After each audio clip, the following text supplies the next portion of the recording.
बिस्मिल्लाहिर्रहमानिर्रहीम, अस्सलाम वालेकुम।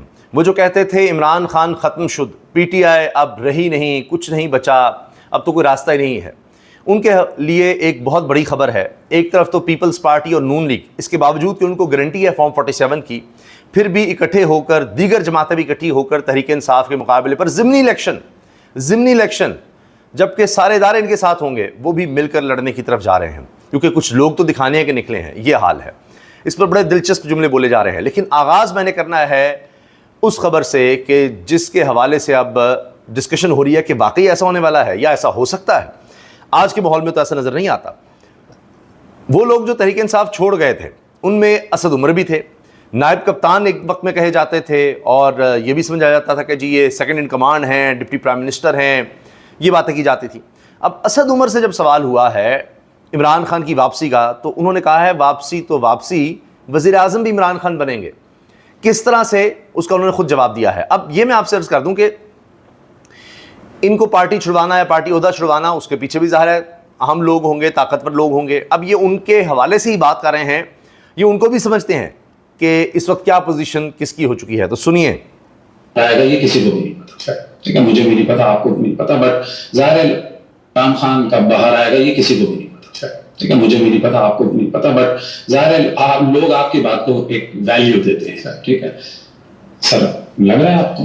जी, मैं आपको तो ये पॉडकास्ट नहीं है, तो जब पाकिस्तान में जहाँ पे भी जाए तो सबसे पहला सवाल यही निकलता है,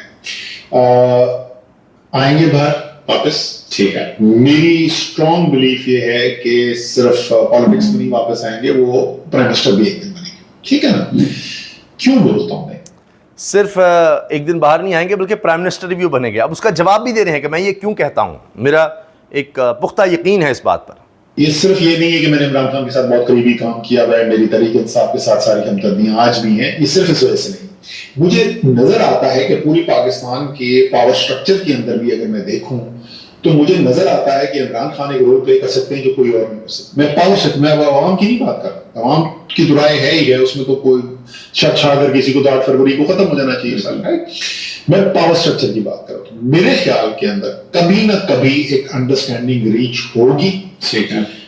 नहीं जी, पावर स्ट्रक्चर के अंदर भी एक अंडरस्टैंडिंग कभी ना कभी रीच होगी, क्योंकि इसके अलावा हल ही कोई नहीं है।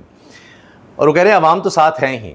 फिर एक और बात कि ये जो उनका कहना है कि मेरी आज भी हमदर्दियाँ सारी की सारी इमरान खान तहरीक इंसाफ के साथ हैं, ये बहुत दिलचस्प है। हत्ता कि फैसल वाडा साहब को देखें, वो इमरान खान पर बराह रास्त उस तरह तनकीद नहीं करते, उस तरह के जुमले नहीं बोलते जिस तरह बाकी लीडरशिप के लिए बोलते हैं।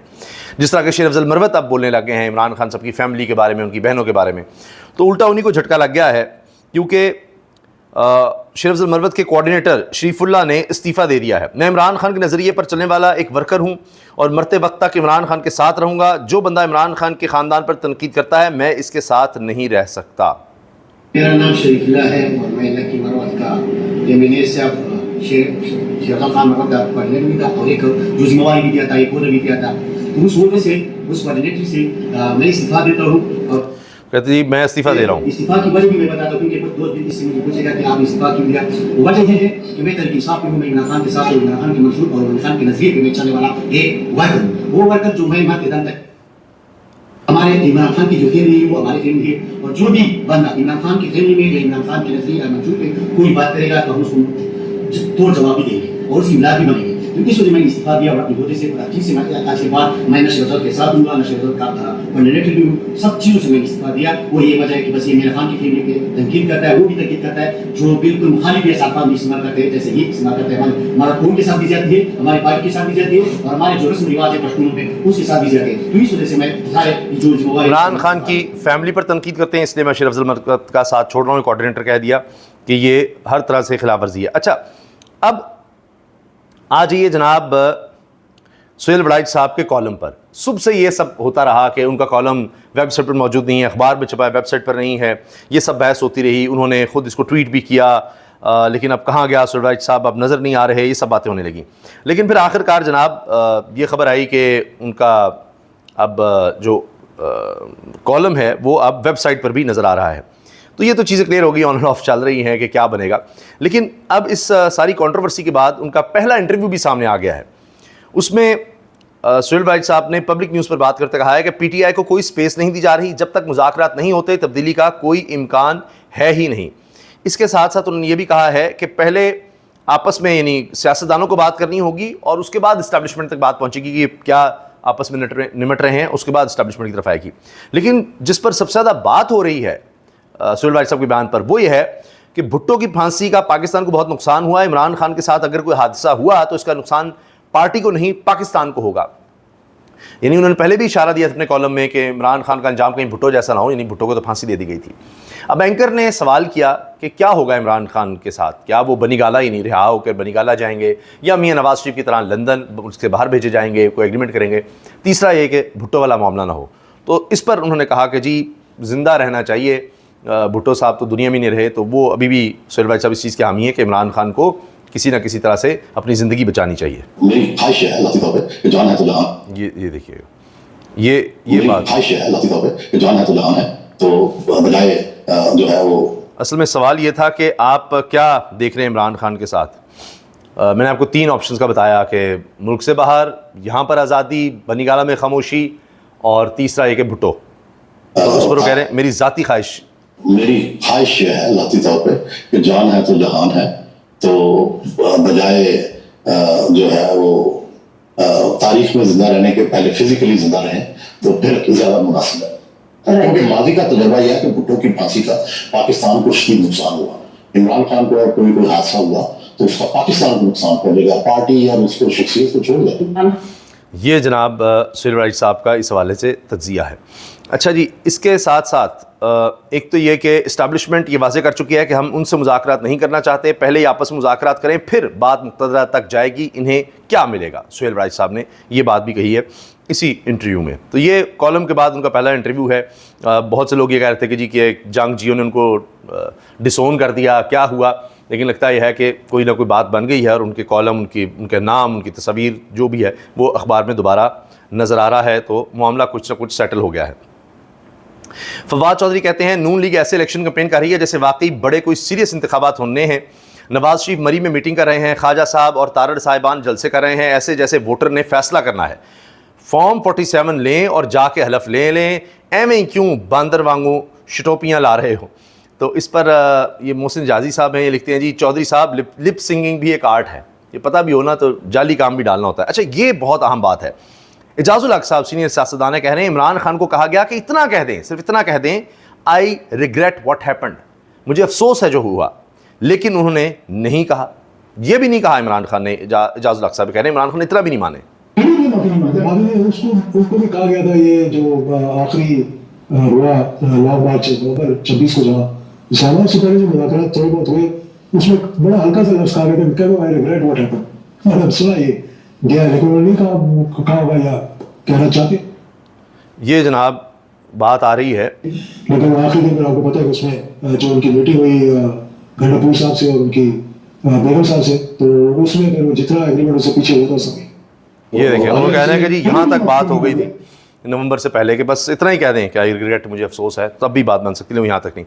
हसन अयूब साहब कह रहे हैं अलीमा खान के बेटे शाहरेज और मुझ पर यानी उनके बेटों पर भारतीय मीडिया के हवाले से जो इल्ज़ाम लगाया गया, आज इल्ज़ाम का मैं बता नहीं सकता है कि दुरुस्त है या गलत है, इल्ज़ाम है, मुझे अभी तक कोई इसके सबूत नहीं मिले। अगर हसन अयूब साहब ये बात कह रहे हैं तो बड़ी अजीब बात है, क्योंकि चैनल्स पर काफ़ी ज़्यादा ये चल चुका है और हसन अयूब तो शदीद तरीन नाक़दीन में हैं इमरान खान साहब के, उनकी फ़ैमिली के, तहरीक इंसाफ के। तो वो कह रहे हैं कि जी अभी कोई मेरे पास कोई सबूत नहीं मिल सके कि जी इनका कोई रॉ से या वहाँ से कोई, ये अलीमा खान साहब के दोनों बेटे कुछ इस तरह के अकाउंट चला रहे थे, ये नहीं मिल रहा। ले जी, जापान से एक और तस्वीर आ गई है, मरीम औरंगज़ेब साहिबा ने ये शेयर की है और वहाँ जापानी ना वज़ीर आज़म ने उनको कोई शहनशाह ना कोई वज़ीर, उसकी तस्वीरें नहीं है। मरीम साहिबा ने वहाँ भी मीटिंग में अपनी तस्वीरें लगवा ली हुई हैं। ये देखिए आप, मीटिंग हो रही है तो वो भी कहते होंगे ये कौन सी कौम के कौन से हुक्मरान यहाँ पर आ गए हैं। ये जी शहजाद पराचा हैं, बहुत अच्छे साफ़ी हैं। अब इन्होंने जो कुछ बता दिया है वो इन्हीं की ज़ुबानी सुन लीजिए। हैरान कुन है कितने लोग गए हैं, ख़ानदान के कितने हैं, उसमें मुलाजमीन कितने हैं। और ये रिकॉर्ड है पंजाब हुकूमत ने मरीम नवाज साहिबा के होते हुए 38 दिनों में रिकॉर्ड 405 अरब कर्ज ले लिए हैं और कर्जे के पैसों से 30 रुकनी वफ्द के साथ जापान का दौरा भी इन्होंने क्या किया। स्टेट बैंक की रिपोर्ट क्या कहती है और कौन कौन गया है, ज़रा सुनिए। यार आज बहुत इंटरेस्टिंग खबर है हमारे पास कि जो पंजाब है, जो मरीम नवाज हुकूमत है, उसने मौजूदा माली साल के 38 दिनों में 405 अरब का जो है वो कर्जा लिया है। ये स्टेट बैंक की रिपोर्ट में आया। ये बड़ी सरप्राइजिंग न्यूज़ थी मेरे लिए जब मैं डॉक्यूमेंट्स को पढ़ रहा था कि 405 अरब का जो कर्जा है 38 दिनों में सिर्फ लिया है। 1 जुलाई 2025 से लेके 8 अगस्त 2025 तक इन जो है 38 दिनों में। इसी तरह जो केपी है उसने 21 अरब का कर्जा इन दिनों में लिया। जो केपी ने 21 अरब का लिया है, जबकि पंजाब में मरीम नवाज साहिबा ने 405 अरब का कर्जा ले लिया।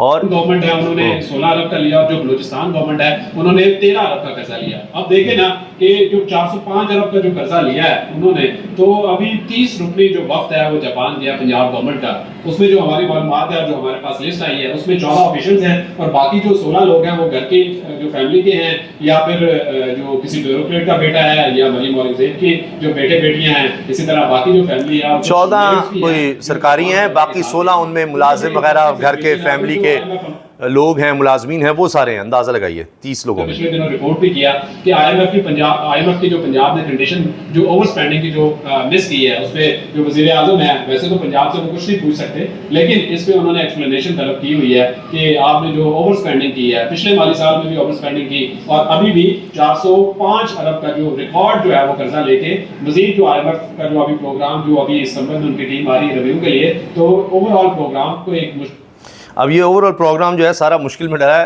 पंजाब की वजह से, आईएमएफ प्रोग्राम भी। फिर जी किसान के हाथ से गंदम निकलने के बाद मुसलसल महंगी होने का सिलसिला जारी। गंदम 2800 रुपये फ़ी मन तक पहुंच गई है। किसान से सस्ती ले ली, उसके बाद अब देखिए कि ये रेट भी बढ़ गया है और फिर कहती है हुकूमत कि जी किसान को अकेला नहीं छोड़ेंगे। मैं तो इसीलिए तो अर्ज़ करता हूँ कि ये कहा करे किसान को किसी सूरत नहीं छोड़ेंगे, उसके पल्ले कुछ नहीं छोड़ेंगे। ये तो हाल है अब, सूरत हाल जो चल रही है। और जी ये एक और बड़ा स्कैंडल भी सामने आ रहा है कि सरकारी अफसरान 41 से 41 करोड़ के यानी फ़ायदे उठा रहे हैं। ये भी कहा जा रहा है कि लिस्टें भी बन रही हैं किसके जनाब बैरून मुमालिक कितने असासे बन चुके हैं। तो भी बहुत कुछ हो रहा है। इस पर जिस तरह से भी डिटेल आएगी इंशाल्लाह वो भी आपसे शेयर करेंगे। इजाज़त दीजिए, अल्लाह हाफ़िज़।